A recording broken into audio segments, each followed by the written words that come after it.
नोंथांनि मबाइल स्क्रिनाव थुनानै बे भिडिअखौ नायनायनि थाखाय गिबियावनो हामलायथि बावनाय थाबाय। जेखियानो जाया मानो बे भिडिअनि उद्देश्यआनो जादों मोनसे दुखुनांथाव खौरां जाबाय लोगोफोर। सासे Ex-NDFB नैबे पिक्चारनिनो जादों बिथां बि जिखाव।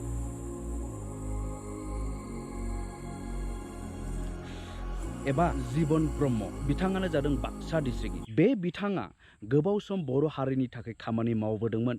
गोबाव सम गावखौनो हारिनि थाखाय बावसोमदोंमोन। गोबाव बोसोर मावबोनानै बांलादेशआव 10 बोसोर जेल जादलायनानै फैनानै दिनै ओरैबादि गाज्रि अबस्थायाव भुगिनांनानै दङ।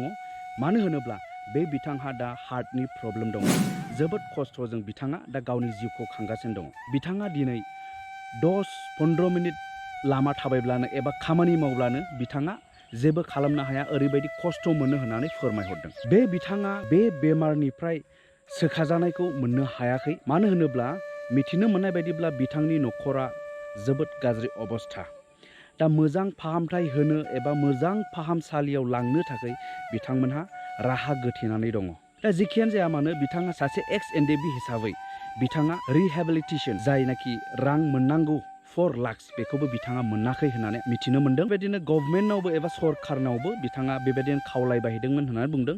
खिन्थु मोजां रेसपन्स एबा मोजां हेफाजाब मोनफिनाखै होननानै बुंदों। दा बेनिखायनो जाय बिथाङा गावनि न'खौ गारनानै थांनानै हारिनि थाखाय गावखौनो बावसोमदोंमोन, बे बिथाङा दिनै दासिमबो NDFBआ डिसबेन्ड जानानै थांखांनायनि उनावबो, आखद जाखांनायनि उनावबो बिथाङा बेबायदि हेफाजाब एबा गावनि नांगौ बायदि जिउ खांनायाव मदद मोनाखै। दा जेखियानो जाया मानो जाय नोंथांमोना बे भिडिअखौ नायगासिनो दं, आं मिथिगौ नोंथांमोना हारि मोजां मोनग्रा मानसि, हारिखौ सिबिग्रा मानसि।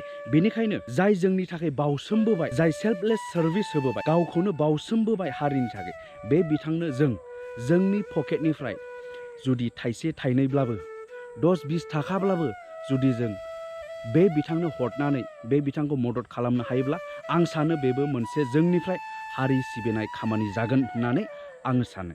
स' बेनिखायनो माय डियर भिउवार्स, जायफोरा आंनि भिडिअखौ नायबाय थायो नोंथांमोननियाव आं खावलायदों, नोंथांमोना एसे खस्थ' लानानैब्लाबो नैबे स्क्रिनाव नुबाय थानाय जेनाखि एकाउन्ट नाम्बार, मिथिनो मोन्दों बेयो गाव बेक्तिनि नङा, जिबन ब्रह्मनि एकाउन्टआ एसे प्रब्लेम जानानै दं होननानै बुंदों।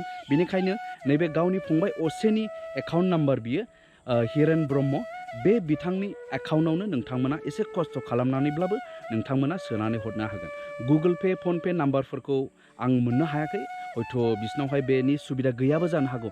जेखियानो जाया मानो अब्लाबो 10-20 थाखाब्लाबो नै दानो नोंथांमोना बे बिथांखौ अननानै जेन गावनि पकेटनिफ्राय साहा लोंनायनिफ्राय गावनि पकेटनिफ्राय साहा लोंनांगौ खरसा 10-20 थाखाखौ एसे हरोब्ला, नों हरगोन, आं हरगोन, बै हरगोन, सोरबा हरगोन, अब्लानो बे 10-20 थाखायानो गोबां बे बिथांनि थाखाय हेफाजाब जाहैगोन। स' बेनिखायनो नोंथांमोनखौ आं खावलायदों एसे खस्थ' खालामनानैब्लाबो नैबे एकाउन्ट नाम्बारखौ स्क्रिनशट खालामनानै लाथ'नानैब्लाबो जे नोंथांमोना थुनानै जा हायो एसे हरगोन, बेनो नोंथांमोनहा बर' हारिखौ अननाय, बर' हारिखौ सिबिनाय जागोन होननानै आं सानो। आरो बेजों लोगोसे नोंथांमोना गोबां इसोरनि बोर मोनगोन होननानैबो आं सानो। स' बेनिखायनो लोगोफोर, जाय नोंथांमोना दासिम नायगासिनो दं, नोंथांमोना जुदि हरथारनो हायाब्लाबो नोंथांमोना बे भिडिअखौ शेयार खालामनानै हो, जाहाथे सोरबा गोसो गुदुं मानसिया बे भिडिअखौ मोननानै एबा नुनानै जाहाथे बे बिथांमोनाबो एसे एनै नैबे Ex-NDFB बि जिखाव बिथांखौ जेन हेफाजाब होहरो। बे भिडिअखौ बानायनायनि उद्देश्यआ बेनोमोन। आरो नोंथांमोनखौ जोबजासिम बे भिडिअखौ नायनायनि थाखाय रोजा रोजा साबायखर थाबाय। उननि भिडिअ लोगो मोनबावगोन लोगोफोर। स' बे समसिम बाय बाय।